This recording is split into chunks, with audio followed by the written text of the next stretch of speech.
माहिर कानून कैसर इमाम साहब ने हमें ज्वाइन किया। उनसे तफसीलात, उनसे मामलात को शेयर करेंगे, उनसे जानेंगे कानूनी रद्दअमल, कानूनी लायमल क्या होगा। आप क्या समझते हैं, बताइएगा, आपकी अपनी राय क्या है और बताइएगा आप इनके पास कानूनी ऑप्शंस कौन कौन से मौजूद हैं। देखिए sir, thank you so much एक तो लाइन पे लेने के लिए। मैं इन जितने भी मुकदमात हैं जो उस खास दिन के हवाले से बने थे, इनकी जितनी भी FIRs को मैंने गो थ्रू किया और केसेस को देखा, तो मुझे ये नज़र आया कि इन सारे मुकदमात में दो तरह के मुल्ज़मान हैं। एक तो वो मुल्ज़मान हैं कि जिनके ऊपर ये एलिगेशन है कि वो उस वक्त किसी ना किसी चीज़ को लीड कर रहे थे या मौका पर मौजूद थे, या उनकी तरफ से कोई ऐसी जो है वो तकरीर की गई, वहाँ पे उन्होंने लीड किया, किसी ना किसी हवाले से उनका कोई एक्शन है। दूसरे जो मुल्ज़मान हैं वो हैं कि जिनके हवाले से ये एलिगेशन है कि उनकी इंस्टिगेशन थी, उनके कहने के ऊपर जो है वो ये कुछ लोग जो थे देवर चार्ज्ड और ये सारे वो मामला हुआ। तो इन दोनों को जो है, जो तो इंस्टिगेशन वाले हैं, वो हमारी जूरिस्प्रूडेंस के अंदर बहुत कम ऐसे केसेस हैं जिसमें कि सजा हुई हो। एंड इंस्टिगेशन के ऊपर one of the famous case जो है वो भुट्टो साहब का केस है कि जिसको देखा जाता है और फिर सुप्रीम कोर्ट ने उसको वो कहा कि that's not a good judgment, लेकिन ये बहुत कम केसेस हैं। दूसरे मुकदमात वो हैं कि जिसमें इस तरह की सजाएं जो हैं वो रेगुलरली होती हैं। तो उस शहादत के मुताबिक जो मौके पे थी, जो सजाएं पहले सरगोदा से भी हो चुकी हैं और अब आज फैसलाबाद में भी इसी तरह हुआ। अब ऑप्शन पे बात करें अगर, तो ऑप्शन जो है वो डायरेक्टली इसमें अपील की है कि अपील फाइल की जाए, और उसके लिए एक ख़ास लिमिटेशन है जिसके अंदर जितने भी मुल्ज़मान हैं जिन्हें सजाएं हुई हैं, उन्होंने ये जो अपील्स हैं ये फाइल करनी है। अच्छा, आप क्या समझते हैं कैसर साहब, आपसे कानूनी नुक्ते पे बात करना चाहूँगा, तो क्या इंसदाद दहशतगर्दी अदालत का फैसला अपील के बगैर फौरी तौर पर मौसर होता है, या सजा याफ्ता अफराद की फौरी रिलीफ हासिल होने का भी इम्कान होता है? असल में सर, जो कानून है, कानून के अंदर एक गुंजाइश मौजूद है, लेकिन उसके साथ बहुत सारी शराइत हैं। वो शराइत ये हैं कि अगर किसी मुल्ज़म को सज़ा हुई है, उसको कन्विक्शन हुई, और फिर उसकी जो पनिशमेंट है वो पनिशमेंट 1 साल से नीचे है, और जो जुर्म है वो नॉन कॉग्निजेबल है, तो फिर वो अदालत के जिसने सज़ा दी है वो उसकी सज़ा को सस्पेंड कर देती है और उसे डायरेक्शन देती है कि आप विदिन 30 डेज अपील फाइल कर लें, और अगर आप अपील फाइल नहीं करते तो फिर ये सज़ा 1 महीने के बाद से शुरू होगी। ये हमने सिंध की भी जजमेंट्स देखी इसके ऊपर। अभी आपको मालूम होगा कि इस्लामाबाद में जो डिप्टी कमिश्नर को सज़ा दी थी इस्लामाबाद हाई कोर्ट ने, उसके अंदर भी उन्होंने ये कहा था कि 30 दिनों के बाद सज़ा जो है वो शुरू होगी। तो ये 426 का जो दफ़ा है उसमें 426(2) है जिसके अंदर ये मेंशन्ड है। तो एक तो स्पेसिफिकली ये जो कानून है 426 और ये सारा, ये इन जुराइम के ऊपर इसका इतलाक नहीं होता। तो सर, इमाम माहिर कानून हमारे साथ मौजूद हैं और अपनी कानूनी मामलात पर राय दे रहे थे। इसी तरह आगे इस ट्रांसमिशन को बढ़ाते हैं और आपको बताते हैं कि फैसलाबाद में मुकदमात सुनाए गए ATC के जैन कुरैशी, फवाद चौधरी और ख्याल कास्त्रो बाइज्जत बरी किए गए हैं। बिल्कुल, बैरिस्टर वक्कास अब्रेज़ हमारे साथ मौजूद हैं। वक्कास साहब, किस तरह से अब ये मामलात देख रहे हैं? अपील का हक मौजूद है, क्या क्या ऑप्शंस हैं PTI वालों के पास?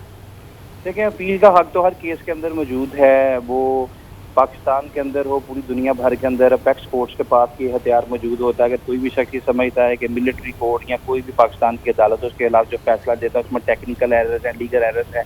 That can be challenge before the apex court. जहाँ तक इन सजाओं की बात है, एक आध मुख्तसर सी बात करना चाहूँगा कि जो इन केसेस के अंदर हमने देखा कि कुछ जो PTI के पोलिटिकल लीडर्स थे उनको जो है वो बाइज्जत बरी कर दिया गया, और कुछ लोग जो अभी भी रियासत के खिलाफ जो है हरदर्सराई कर रहे थे उनको सजाएं भी दे दी गई। जो 9 मई की अकरेंस के बाद स्टेट ने जहाँ पे इनको एक स्पेस दी और इन तमाम लोगों को जो एक सेफ पैसेज भी दे दिया कि जिन्होंने निजामत का इजहार किया, पार्टी एफिलिएशन से अबेंडन गिवन अप किया,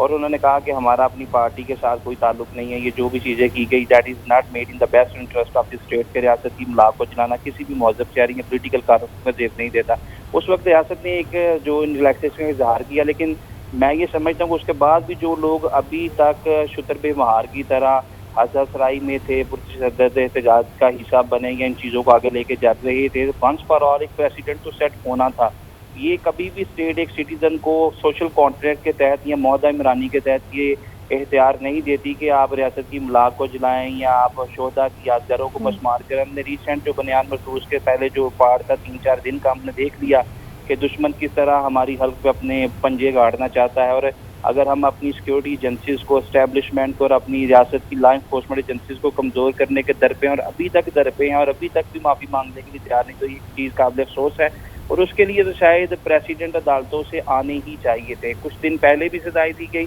10-10 साल सजाएं दी गई, जिसमें शाह महमूद कुरैशी को बाइज्जत बरी कर दिया गया, आज उनके बेटे को बरी कर दिया गया, फवाद चौधरी को कर दिया गया। तो एक बड़ी इंपॉर्टेंट और सिग्निफिकेंट चीज़ जो मेरी समझ में आई है, मेरी विज़डम में आई, वो ये इनके अंदर बहुत सारे ऐसे लोगों को सजाएं दे दी गई जो पॉलिटिकल कारकुनान थे, जो बहुत ज़्यादा मारूफ लीडर्स नहीं थे या साबिक मिनिस्टर्स नहीं थे। साबिक मिनिस्टर फवाद चौधरी को भी छोड़ दिया गया, जैन कुरैशी को भी छोड़ दिया। इट मीन्स के अवाम को भी अपना सुरह इम्तियाज दुरुस्त करने की ज़रूरत है। स्पेसिफिकली जो पॉलिटिकल क्वार्टर से ताल्लुक़ रखने वाले लोग हैं, अगर 5 अगस्त का एहतजाज है तो आपको ये चीज़ समझनी है, जांचनी है, इसकी पड़ताल करनी है। आया कि इस एहतजाज के अंदर कल कला फिर कोई 9 मई जैसी अकरंस तो नहीं होने जा रही, और कल कला अगर आप लोग पकड़े जाते हैं तो क्या ये पॉलिटिकल लीडर्स या KPK के जिस तरह वज़ीर आला एहतजाज छोड़ के चले गए थे या भाग गए थे, तो आप लोगों को या आपकी फैमिलीज़ को ये सारी चीज़ें तो नहीं भुगतनी पड़ेंगी। तो अल्टीमेटली अदालत का इस मोमेंट पे ये फैसला देना इस चीज़ की गमाज़े कासी भी तर्जुमानी करता है कि आइंदा आने वाले एहतजाज, जो कि हमेशा यही कहा जाता है, चाहे वो नून लीग का एहतजाज हो, पीपल्स पार्टी का हो या तहरीक इंसाफ का, कि ये पूरा मन होगा। लेकिन हमारे मुल्क के अंदर कोई भी ऐसा एहतजाज नहीं रहा आज तक, चाहे 126 दिन का जो धरना था या उसके अलावा जितने भी ये सारी चीज़ें की गई कि जिसमें पूरा अमन फिजा को कायम रखा जाए, जो आयन के आर्टिकल 19 की गमाज़े कासी तर्जुमानी करे कि जिसमें फ्रीडम ऑफ स्पीच रियासत गारंटी करती है या राइट टू प्रोटेस्ट गारंटी करती है और 5 लीगल इम्पेडिमेंट्स की रेस्ट्रेंट भी इम्पोज करती है। हमारी जो जितने भी पॉलिटिकल क्वार्टर्स हैं, और स्पेशली बिलखसूस मैं बात करूंगा अपने पॉलिटिकल कारकुनान की, कि ये लोग वो जो 5 इम्पेडिमेंट्स आयन के अंदर दी गई हैं कि आप रियासत के खिलाफ बात ना करें या फौज के खिलाफ बात ना करें या दुश्मन के एजेंडे को इन्फोर्स ना करें, सबसे ज़्यादा जलसे जुलूसों के अंदर बातें ही ये की जाती हैं हमारी इस्टेब्लिशमेंट के अगेंस्ट, हमारी रियासत के अगेंस्ट, दुश्मन के एजेंडे को इन्फोर्स करने की बातें की जाती है कि आपकी जो, और हमने गुज़िश्ता 2-3 महीने पहले ये सारी पिक्चर जो अपनी आंखों के सामने देख ली। तो मैं ये समझता हूँ कि ये जो सजाएं दी गई हैं मिलता जुलता रुझान है, कुछ लोगों को छोड़ भी दिया गया, कुछ लोगों को कॉन्विक्ट भी कर दिया गया, लेकिन वंस फॉर ऑल एक प्रेसिडेंट सेट कर दिया गया कि अगर जो अपनी धरती माँ के खिलाफ या रियासत के खिलाफ या स्टेट की रिट के खिलाफ पत्थर उठाएगा, हथियार उठाएगा, आवाज़ उठाएगा और रियासत की किरदार कुशी कर देगा या हदसराई करेगा, उसको रियासत किसी सूरत स्पेयर नहीं करेगी। और मुआहदा इमरानी भी ये कहता है, अगर आपको एक सुकरात की एग्जांपल याद हो कि सोशल कॉन्ट्रैक्ट की पदाश में जब रियासत को सजा दी थी तो उसने सजा को माना था, उसे जहर का प्याला पीना पड़ा था। लिहाजा सोशल कॉन्ट्रैक्ट एक ऐसा कॉन्ट्रैक्ट है जो शहरी का रियासत के साथ है, तो वो रियासत के कवानीन का एहतराम करेगा। रियासत अगर कहती है कि 9 मई के बाद आप इस पे, ठीक है बैरिस्टर वकास अब्रेज,